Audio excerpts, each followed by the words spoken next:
మీ అందరికీ శుభములు తెలియజేస్తున్నానండి. ఈరోజు దేవుని వాక్యం చదువుకుందాము. పరిశుద్ధ గ్రంథం నుండి కీర్తనలు 147వ అధ్యాయము 3వ వచనము చదువుకుందాము. ముందుగా ప్రార్థన చేసుకుందాము. మమ్మల్ని మిక్కిలిగా ప్రేమించిన నా పరలోకపు రాజా, నీ బంగారమైన పాదములకి మరొకసారి వెళ్ళని వందనములు స్థుతులు స్తోత్రాలు చెల్లించుకుంటున్నానయ్యా. ఈ దిన సకల ఆశీర్వాదంతో మీరే మమ్మల్ని నింపి మా ద్వారా మీరే ఘనత మహిమ ప్రభావములు అందుకోమని ప్రార్థిస్తూ నన్ను నేను తగ్గించుకుంటూ మీ నామమును హెచ్చిస్తూ యేసుక్రీస్తు పావన పరిశుద్ధ ప్రశస్త నామమున బ్రతిమిలాడి అడిగి వేడుకుంటున్నాం తండ్రి, ఆమెన్. ఈరోజు దేవుని వాక్యం చదువుకుందామండి. పరిశుద్ధ గ్రంథం నుండి కీర్తనలు 147వ అధ్యాయము 3వ వచనము చదువుకుందాము. గుండె చెదిరిన వారిని ఆయన బాగు చేయువాడు, వారి గాయములు కట్టువాడు. మరొకసారి చదువుకుందామండి.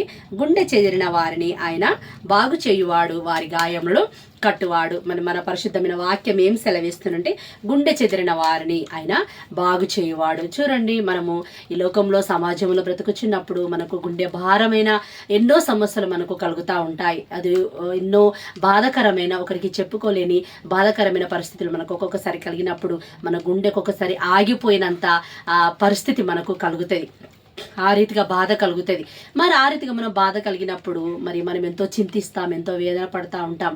ఆ రీతిగా కాకుండా మరి దేవుని సన్నిధానంలో మనం మోకరించి మనం ఏ బాధతో ఏ సమస్యతో బాధపడుచున్నామో ఆ సమస్యను తీసుకొచ్చి యేసయ్య పాదాల చింత పెట్టినట్లయితే దేవుడు తప్పకుండా మనకు సహాయాన్ని అనుగ్రహిస్తాడు. మరి ఒక కుమార్తెను ఒక తల్లిదండ్రులు ఎంతో చక్కగా చదివించినారు. ఎంతో కష్టపడి వారికి ఉన్న ఆస్తులు అమ్మి, వారికి ఉన్న భూములు కానీ జాగలు కానీ లేకుంటే వారికి ఉన్న ఇల్లు కానీ వారికి అమ్మి మరి ఎంతో పేద వారి స్థితిలో ఉన్న వాళ్ళు మరి వాళ్ళ పిల్లలను ఎంతో చదివించాలని ఎంతో ఆశపడ్డారు. చూడండి, మనం కూడా మనం ఏ పరిస్థితిలో ఉన్నా కానీ మన పిల్లలు చక్కగా ఉండాలని మనం ఎన్నో కష్టాలు ఎన్నో బాధలు పడి మన పిల్లలు మనం చదివిస్తూ ఉంటాం కదండి. అదే రీతిగా ఒక తల్లిదండ్రులు ఏం చేశారంటే మరి తన కుమార్తెను ఎంతగానో చక్కగా చదివించినారు.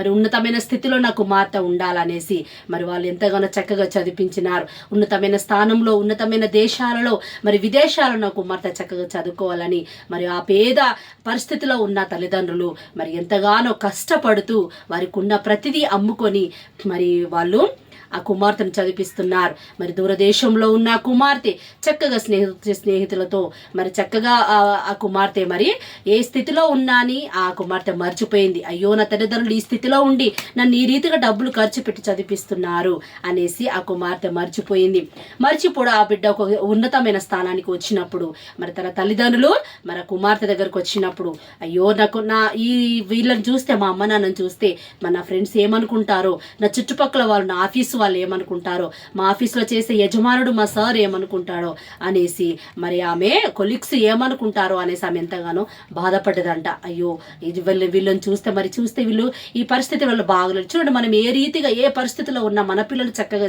మంచి డ్రెస్సులు వేసుకోవాలని చక్కగా చదువుకోవాలని మనం ఎంతో కష్టపడి ఉంటాం కదండి. అదే రీతిగా మరి ఆ తల్లిదండ్రులు కూడా మరి ఆ బిడ్డను చక్కగా చదివించిన తర్వాత మరి కూతురు ఒక స్థాయిలో ఉంది, మరి ఒక ఉన్నతమైన స్థానంలో ఉంది కూతురు. మరి తల్లిదండ్రులు ఇంకా ఉన్నత స్థాయి కంటే ఇంకా కిందికి చిన్న స్థాయికి వాళ్ళు ఉన్నారు. ఆ పరిస్థితికి వాళ్ళు వచ్చినారు. ఎందుకనంటే మరి ఆ కుమార్తెను చదివించడానికి.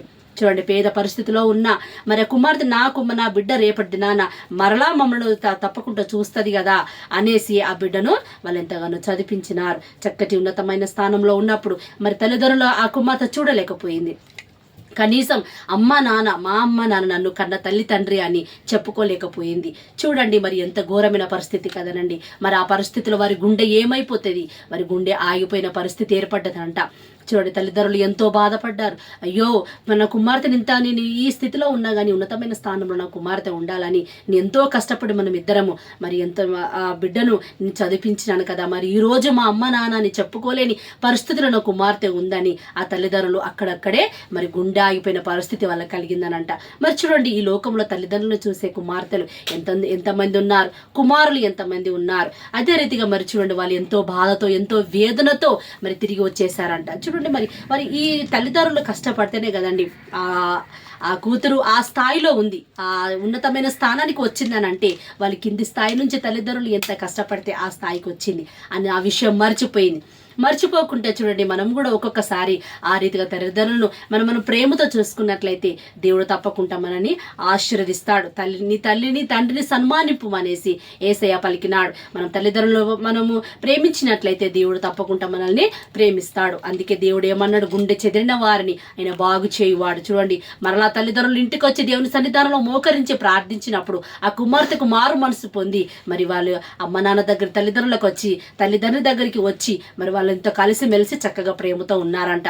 చూడండి, దేవుడు తప్పకుండా మన ప్రార్థన ఆలకిస్తాడు. దేవుడి వాక్యమును మన ఆత్మ నిమిత్తమై దీవించునుగాక. ఆమేన్.